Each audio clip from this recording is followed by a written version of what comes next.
Hi everyone, and welcome to chapter 7.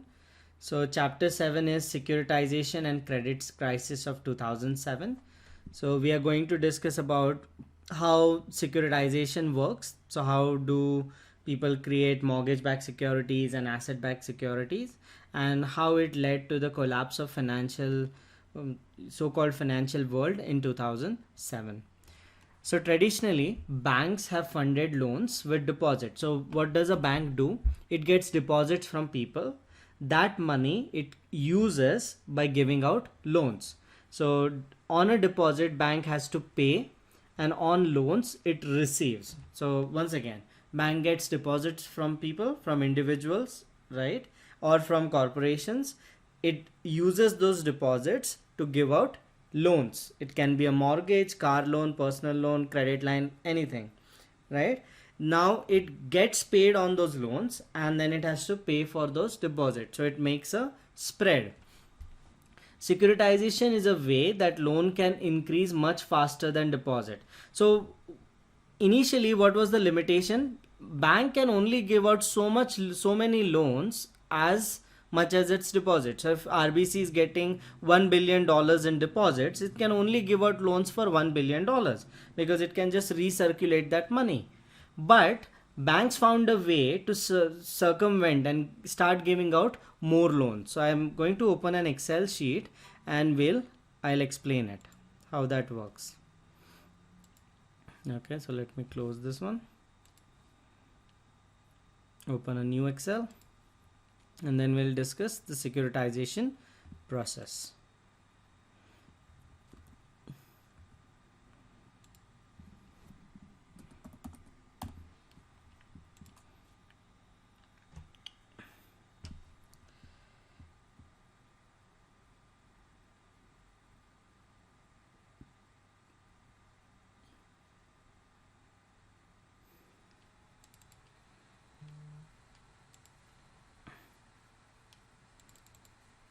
Okay, so how does a loan work like traditionally? So let's say this is bank.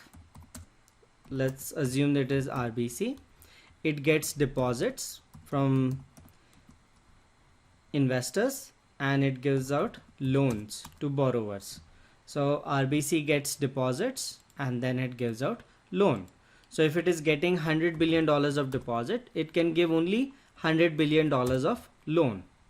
So let's see what banks did, how they did financial engineering to increase the loan size. Okay, so what did they do?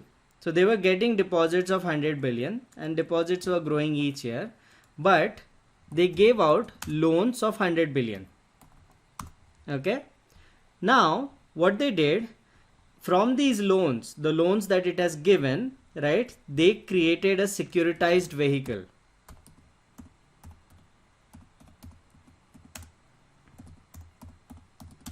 Okay, and this securitized vehicle, they sold it to investors.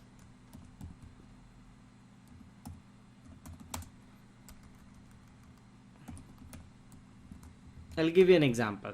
So RBC has $100 billion worth of loans. So RBC created a securitized vehicle, right? Means what? Whatever money it is going to receive from loans, principal as well as interest, it is going to sell that money out to an investor. So $100 billion principal plus let's say $20 billion of interest it's going to receive from borrowers. So 120 billion is the total value of loans plus interest. So it made an instrument, right, and sold these loans to investors. So let's say the total value is 120 billion for the loans, right, principal plus interest. It, let us say, sold this obligation for 115 billion to investors. So investors paid 115 billion to the bank, right? Bank sold these loans that it had for 120 billion, right? So investor made profit of 5 billion. Okay, and bank got 115 billion from investors. Now bank can use again this 115 billion to create new loans. and the process keeps on repeating. So once again, initially bank was started, bank got $100 billion in deposit. Bank gave out $100 billion of loans, right? It is going to get $20 billion of interest on those loans. So 120 billion is the total value of those loans if no one defaults, right? It created a securitized vehicles on the existing loans and sold those loans to investors. Investors paid it $115 billion for a loan size of 120 billion. So RBC receives 115 billion from investors and it gives out new loans. And again, whatever loans it has, 115, it securitized again. So these keeps on going up.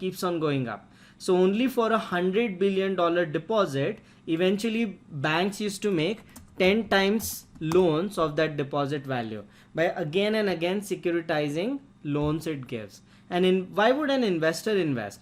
Investor invests in these loans because the interest rates are higher than bonds. Interest rates on mortgages are higher than bonds, right? And investors used to feel that these securitized vehicles are safe because they were credit rated. So there was credit rating done on them and they had insurance. So that's why investors thought these loans were safe, okay? And most of these loans were based on house values. So these were based on mortgages. So mortgages on house. So this is a securitized basics. So this is how the basics of securitization work. Bank gets deposit, right? Bank gives out loans. Bank collects those loans, creates a special purpose vehicle, a securitized vehicle, right? And sells it to investors. Gets the money and gives out new loans. And then again on those new loans, it creates a securitized vehicle and sell it to investors. This process keeps on continuing. So eventually on $100 deposit, bank was able to give out 10 times of that as loans. So if $100 billion of deposit is received, it was giving out $1,000 billion as loans. Okay. Now, how was this vehicle structured? This securitized vehicle structured. So this securitized vehicle is special purpose vehicle, right? It is called as mortgage backed securities if the loans are mortgages, or asset backed securities if it is any other kind of loan. So inside this SPV, it is generally divided into tranches. So what are tranches?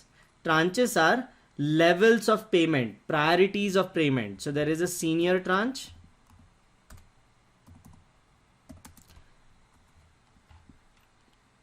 there is a mezzanine tranche, and there is a equity tranche.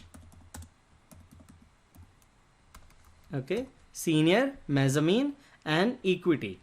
So what does this mean? So it means so these SPVs are based on, let's say, mortgages. So on a mortgage, you receive principal payments and interest payments. So when a principal payment occurs, first senior tranche is paid, then mezzanine tranche is paid, and then equity tranche is paid. Whenever interest payment occurs, senior tranche gets it first, then mezzanine tranche gets it next, and then equity. So all the payments, first priority is given to senior tranche, next to that is mezzanine tranche, and last priority is given to equity tranche. Okay, so senior tranche has highest seniority in payments, both principal and interest, then mezzanine, and then equity. So if you look at defaults, so if anyone defaults on the mortgage, right, what happens? So if any default is happening, first it has to be bore by equity tranche. So first equity tranche tries to cover that default. If that default is bigger than whatever equity tranche is there, mezzanine tranche would cover it, and then senior tranche would cover it. Okay, so this is how these tranches are structured. And there is a concept of waterfall. Waterfall means all principal and interest payment will first go to senior tranche, then mezzanine tranche, and then equity tranche. So bottom line, bank gets deposit, gives out loans, it securitizes these loans, creates a special purpose vehicle, sells it to an investor, right? Investor will either buy senior tranche, right, or mezzanine or equity, right? Senior tranche has first priority on principal and interest, mezzanine tranche has the next priority, and equity tranche has the last priority. Now if you see interest rates are highest on equity tranche, then medium level interest on mezzanine tranche, and low level of interest on senior tranche. So you're taking more risk when you're investing in an equity tranche, because defaults first will occur in equity tranche, then it will occur in mezzanine, and then it will occur in senior tranche. Okay, so based on waterfall, the interest are highest in equity tranche because risk is highest. Okay, then risk is medium, risk and interest is medium, and same way risk and interest is low.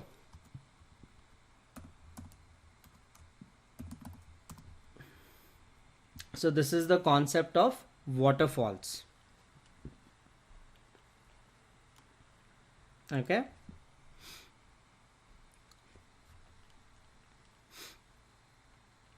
now let's see what happens when a default occurs. So whenever an SPV is created, special purpose vehicle is created, and they create tranches out of it, senior, mezzanine and equity, they generally assign a default value. So let's say they're saying that 80% principal would be received by mezzanine, right? 15% principal would be 80% will be received by senior, 15% will be received by mezzanine, and 5% principal would be received by equity. So they will say something like this, that principal payments 80% senior would get, 15% mezzanine would get, and 5% equity would get. Okay, what does this mean? It means that 95% of loss, whatever loss is occurring, whatever defaults are occurring, will be covered by equity. So if all the loss is occurring, first it will happen through equity, then 75% of loss would be covered by mezzanine, and the last 20% of loss would be covered by senior. So whatever defaults are occurring, first of all equity tranche would be exhausted, then it will go to mezzanine, and then finally it will go to senior. Okay, now when banks created these vehicles, special purpose vehicles, what did they notice? They noticed that there is a lot of demand for senior tranche because it has low risk. All the interest and principal first goes to senior. So defaults occur last in senior. So it is low risk, right? And it has low return. So there is a lot of demand for it. And there is demand for equity tranche too. People who want to take risk and want to earn higher returns, they go for equity tranche.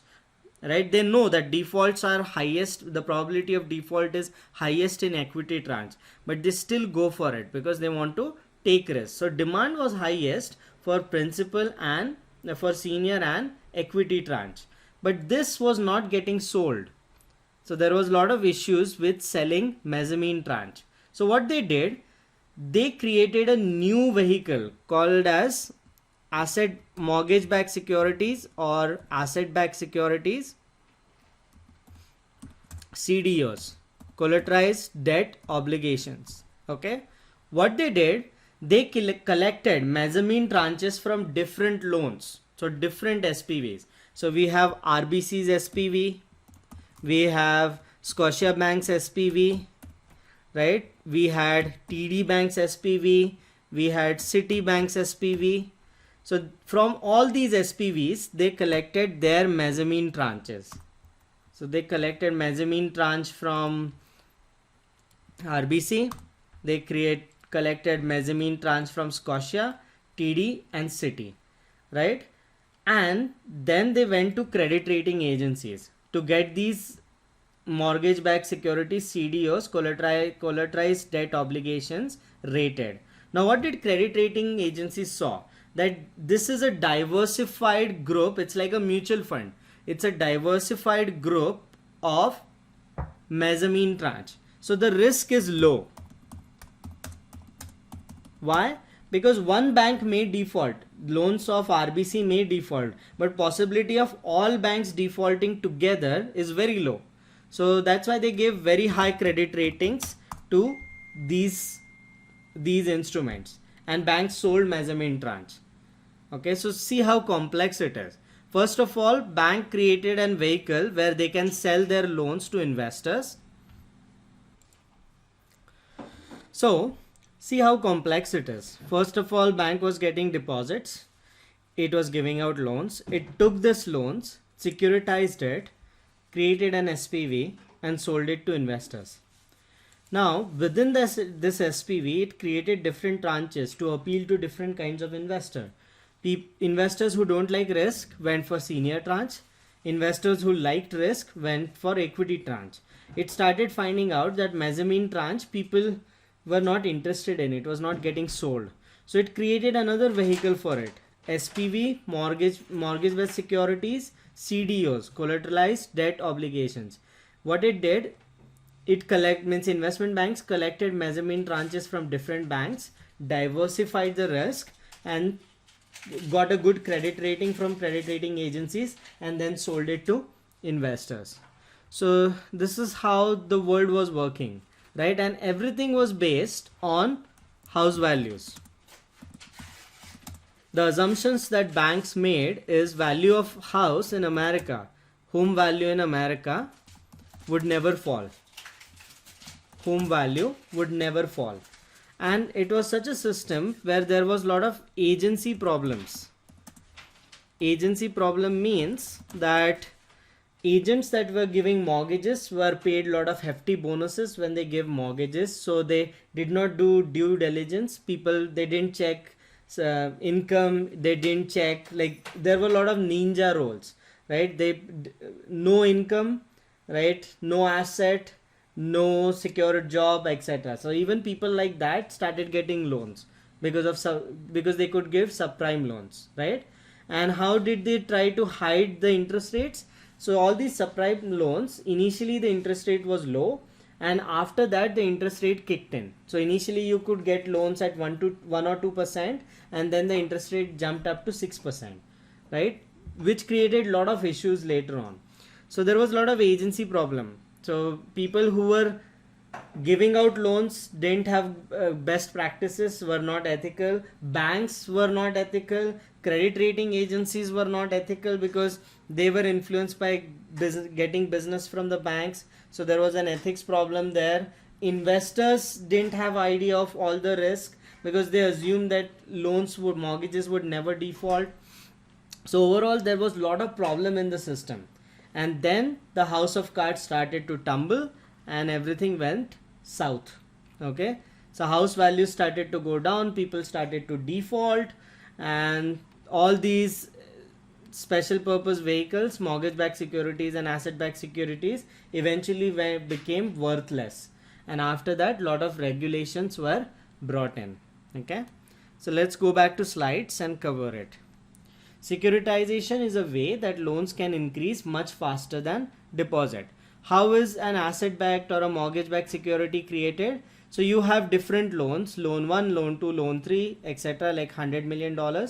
You create an SPV, special purpose vehicles, in which you divide these loans into 3 tranches. Equity tranche, which gets almost all the principal, so low chance of default. Return is LIBOR plus 60 basis point. Mezzanine tranche, which gets little bit more principal, so medium chance of default. Return is LIBOR plus 250, and equity tranche gets very less principal, so it gets returns are the highest in equity. So senior tranche, low risk, low return. Mezzanine tranche, medium risk, medium return. Equity tranche, high risk, high returns. Okay, So then the waterfall model is created. What is a waterfall model? Whatever money comes from the loans, whatever asset cash flows are given, first the senior tranche receives it. Once senior tranche receives its cash flow, whatever principal and interest was due, then the mezzanine tranche receives it, and finally equity tranche receives it. Okay. So once again the problem was senior tranche and equity tranche were getting sold, mezzanine tranche was not getting sold. So what did they do? They created a collateralized debt obligation. So they collected mezzanine tranches from different banks, right? Again divided those loans into senior tranche, mezzanine tranche and equity tranche and sold them. So in a way they created a mutual fund that collects mezzanine tranche from different banks. Then they created a special vehicle for it, in which the structure was same. Whatever mezzanine tranche pays from different banks, first the payments will occur to senior tranche, then mezzanine tranche, and then equity tranche. And this process continued indefinitely. So example, if losses on subprime portfolio, if 10% people default, mezzanine tranche would lose 33% value, equity tranche would lose 100% value, and senior tranche would not lose anything, but mezzanine tranche on the CDO would lose some value. So effectively what is happening, if defaults occur, equity loses everything. If more than 5% default, on an average, if the default rates are higher than 5%, equity becomes worthless. There are some losses in mezzanine tranche, and there are little losses in senior tranches. So this was what was happening since 1999 when Bill Clinton was there. And see, initially the rules were laxed because a lot of people were not having houses in United States. So house ownership was falling. So to avoid that, the rules were little bit relaxed and all these vehicles were allowed. But since 1999 when these vehicles were allowed, the property prices went up like rocket, right? And then the defaults occur, and that's why it created a lot of issues.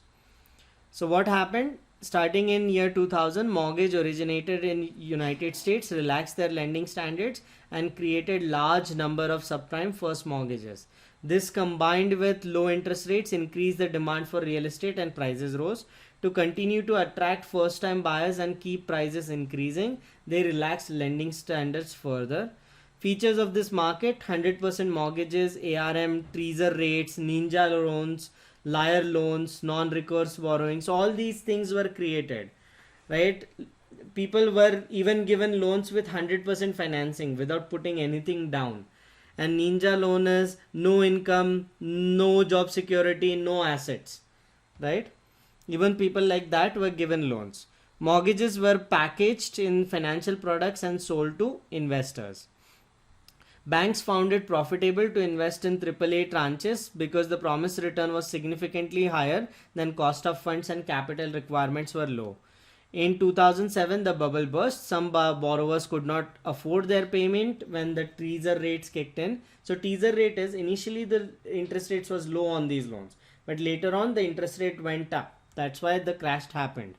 Others had negative equity and recognized that it was optimal for them to exercise the put option, that is to go away. So whenever your house value is below the principal amount on loan, it is like a put option. You can do away with the house because rather than paying the loan value, let's say I have a house loan of 500,000, my house price right now is 400,000. So rather than paying 500,000, I can let go of the house and my loss only will be 400,000. Okay, others have negative equity and recognize that it is optimal for them to exercise this put option. The put the house to the bank for amount withstanding on the mortgage. Foreclosures increase supply and cause real estate to fall. Products created from mortgages that were previously thought to be safe started to be being risky. There was fight to quality, so everything moved into treasury bonds and credit spreads increased. Many banks incurred huge losses. Few banks defaulted. Default correlation went up in a stress condition. So one bank defaulted, other banks were impacted severely. People were so scared that there was run towards a bank to withdraw their money. Recovery rates are less in stressed market. A tranche with certain rating cannot be equated with the bond with same rating. For example, triple B tranches used to create ABS CDOs were typically about 1% wide and had all or nothing loss distribution. So in a bond, what happens? Like, if the bond is defaulting, still you get some money paid when the assets are sold off. But in mortgage backed securities, if the default occurs, you don't get paid anything. So if you have an equity tranche and the default occurs more than 5%, then you have completely wiped out your capital. You don't get paid anything. That's more risky. This is quite different from the loss distribution of a bond. The regulatory capital banks, so regulatory arbitrage. So what this concept means is, banks started to buy mortgage backed securities. So they created mortgage backed securities and bought them again, right? So they themselves bought them. Why did they do that? Because like the Federal Reserve had lot of capital requirements. So if you get some deposits, you have to deposit a part of it with Federal Reserve so that rest of it can be given as loans. But with mortgage backed security, there was no such requirements. So they could generate mortgage backed securities, recirculate their money. That's why it was cheaper for them. That's regulatory arbitrage. The regulatory capital banks were required to keep tranches created from mortgages was less than that for mortgages themselves. Incentives were also the reason. The crisis highlighted what was referred to as agency cost. So mortgage originator, these are brokers who were giving out mortgages. Their prime interest was in giving out as much mortgages as possible that could be securitized. Valuers like credit rating agencies, they were under pressure to have high valuations for houses and for high credit ratings for bonds, because the business was dependent on that. Traders, they were focused on next end of the year bonus and not worried about long-term problem in the market. What happened after that? A huge amount of new regulations came in because of the crisis. Banks required to hold more equity capital, with the definition of equity capital being tightened. Banks were required to satisfy liquidity ratios. For derivatives, centralized clearing parties and centralized clearing started. Before that, it was all bilateral. Bonuses were limited in Europe. Bonuses were spread across the years rather than year-end bonus. Proprietary trading was restricted. So that's it for chapter 8. Okay.